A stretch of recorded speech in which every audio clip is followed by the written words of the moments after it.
Hello everyone.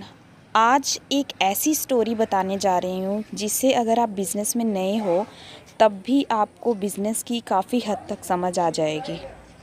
एक बुज़ुर्ग व्यापारी था जिसके दो बेटे थे और उन दोनों की शादी हो चुकी थी और उन दोनों लड़कों के बच्चे थे। उस बुज़ुर्ग व्यापारी की मार्केट में मिठाई की बहुत बड़ी दुकान थी। उसी दुकान पर उसके दोनों बेटे भी काम करते थे जो अपने पिता की मिठाई की दुकान चलाने में मदद करते थे। उनकी दुकान पूरे मार्केट में सबसे अच्छी चलती थी। उस बुजुर्ग व्यक्ति को पूरा शहर जानता था और उसकी बहुत इज्जत करते थे। एक समय की बात है जब दिवाली का समय था। उस समय उनकी मिठाई की दुकान पर बहुत भीड़ रहती थी क्योंकि सीज़न था।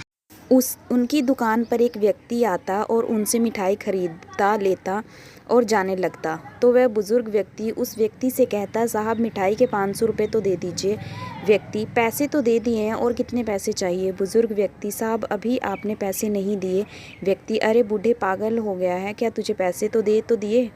और उनकी बहस होने लगती है और इतने में उस व्यक्ति को गुस्सा आ जाता है और वह उस बुज़ुर्ग व्यक्ति में एक थप्पड़ मार देता है। फिर वहाँ पर बहुत भीड़ लग जाती है तो वहाँ के लोग उस मामले को रफा दफा कर देते हैं। व्यक्ति के दोनों बेटे अपने पिता को संभालते हैं, फिर अन्य ग्राहकों को सामान देने लगते हैं। धीरे धीरे रात हो जाती है और दोनों लड़के घर निकल जाते हैं और बुज़ुर्ग व्यक्ति थोड़ी देर और रुकता है। काफ़ी समय निकलने के बाद जब बुज़ुर्ग व्यक्ति अपने घर नहीं आता तो दोनों लड़कों को चिंता होने लगती है कि आज जो कुछ हुआ अच्छा नहीं हुआ, कहीं बाबूजी कुछ गलत काम ना कर लें। इसलिए वह उन्हें ढूंढने के लिए निकल ही रहे थे। इतने में वो बुज़ुर्ग व्यक्ति आ जाता है। बेटा, कहाँ गए थे आप? बुज़ुर्ग व्यक्ति, मैं उस व्यक्ति को मिठाई देने के लिए उसके घर गया था जिससे आज झगड़ा हुआ था। बेटा, आप उसके घर क्यों गए थे? बुज़ुर्ग व्यक्ति, आज मैं तुम्हें बताता हूँ कि बिज़नेस कैसे किया जाता है। बेटा, मतलब? बुज़ुर्ग व्यक्ति, जो होना था वो तो हो ही गया। फिर मैं उसके घर गया और मैंने उससे बोला कि सर मेरी गलती थी, जब मैंने हिसाब मिलाया तो सब बराबर निकला।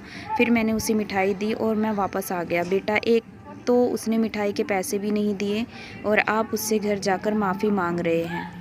बुज़ुर्ग व्यक्ति, तुमने बिज़नेस करना तो सीखा ही नहीं। अगर आज मैं उसके घर नहीं जाता तो वह दूसरी जगह से मिठाई खरीदता और पूरे मार्केट में हमारी बुराई करता, जिससे हमारी दुकान की वैल्यू गिरती। लेकिन अब वह हमारी बुराई नहीं करेगा और हमारे पास से ही मिठाई खरीदेगा।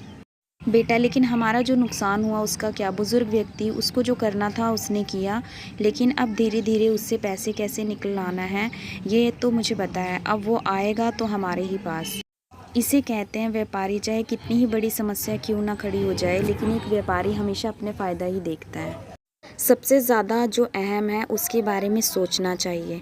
हमें अपनी सोच को सकारात्मक रखना चाहिए। जिस तरह उस बुज़ुर्ग व्यक्ति में नकारात्मक में भी सकारात्मक विचार रखा, उसी तरह हमें भी हर परिस्थिति में सकारात्मक नज़रिया रखना चाहिए। कि परिस्थिति कैसी भी हो, हमें अपने ग्राहकों से अपना व्यवहार ख़राब नहीं करना चाहिए, क्योंकि कौन सा पेड़ कितनी गहराई रखता है ये हमें नहीं पता होता।